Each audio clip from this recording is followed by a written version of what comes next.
திரித்துவம்னா என்ன? எப்பொழுதாவது கேள்விப்பட்டிருக்கீங்களா? ஒரே தேவன் தான் அதே சமயத்துல 3 பேரா இருக்கிறாங்கன்னு கேக்குறதுக்கு ரொம்ப குழப்பமா இருக்குதுல்ல?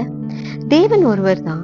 ஆனா அவங்க பிதா, குமாரன், பரிசுத்த ஆவியானவரா 3 பேரா இருக்கிறாங்க. அதுதான் திரித்துவம். ஓகே, இன்னைக்கு 2 எக்ஸாம்பிள் வச்சு திரித்துவம்னா என்னன்னு பார்க்கலாம். ஒன்று மனிதன், இன்னொன்று மரம். எப்பொழுதும் தேவனையும் இயற்கையும் பிரிக்க முடியாது. என்ன? இயற்கை உண்டாக்குனது தேவன். நம்மோட கேள்வி எல்லாத்துக்கும் அவர் அதிலேயே பதில் வச்சிருக்காரு. முதல் உதாரணம் மரம். மரம் 3 பாகங்களா இருக்கு.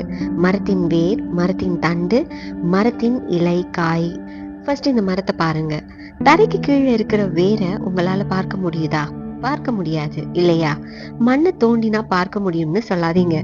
நான் மரம் இருக்கிற மாதிரியே இருக்கும் பொழுது பார்க்க முடியுமான்னு கேக்குறேன். முடியாது.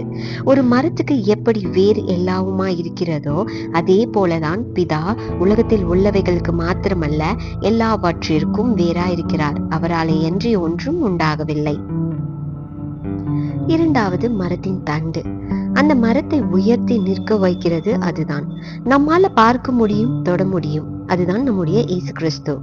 எப்படி வேறாயிருக்கும் பொழுது பார்க்க முடியாதது பூமியின் அடியிலிருந்து வெளியே வந்து நாம் பார்க்கும்படியாக அதன் மூலமாய் பயன் அடைய வைக்கிறதோ அதே போல நாம் பார்க்க முடியாத பிதாவை பரத்திலிருந்து இறங்கி வந்து, ஓ இப்படிதான் பிதா இருப்பாரோ, அவர் குணாதிசயங்கள் இதுதானா அப்படின்னு காட்டி ஏசப்பா மூலமாய் பயனடைய வைத்தார்.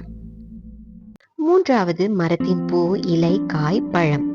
இலை என்ன பண்ணுமாம்? இலை மூலமா தான் அந்த மரம் சுவாசிக்கும். பூக்கள் எல்லாம் பூத்து காய், கனி நிறைய கொடுக்கும். அதுதான் பரிசுத்த ஆவியானவர். வரங்களை கொடுப்பவர். நம் ஒவ்வொருவரும் உள்ளத்திலையும் தங்கி பரிசுத்த ஆவியை நமக்கு அளவில்லாமல் கொடுப்பவர்.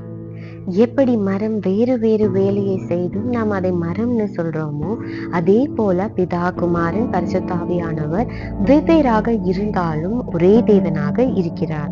ஒருவர் இல்லாமல் மற்றொருவர் இல்லை. மனிதனையும் திரித்துவத்துல கொண்டு வர முடியும். எப்படின்னா, ஒரே மனிதன் ஆவியாகவும் நம் சுவாசம், ஆத்துமாவாகவும் நம் சிந்தை, சரீரமாகவும் உடல் இருக்கிறோம். மனிதனை படைக்கும் பொழுதே மண்ணை எடுத்து சரீரத்தை உண்டாக்கி அவனுக்கு தன் ஆவியை ஊதினார். அவன் ஜீவாத்மாவானான் என்று வேதம் சொல்லுது. நாம மனிதன்னு ஒரு பங்குல வந்தாலும் ஆவி, ஆத்மா, சரீரமாக பிரிந்திருக்கிறோம். ஒரே மனுஷனாதான் பார்க்கப்படுறோம். இதுல சுவாசம் இல்லைன்னா மனிதன் ஒன்றுமே இல்லை. ஆத்மாவாகிய யோசனைகள் இல்லைன்னா மனிதன் இறந்த பிணத்திற்கு சமம். அதனாலதான் ஏசப்பா பூமியில இருந்தப்ப, நான் என் சித்தத்தின்படி அல்ல, என்னை அனுப்பின பிதாவின் சித்தத்தின்படி செய்கிறேன்னு சொல்லுவாரு.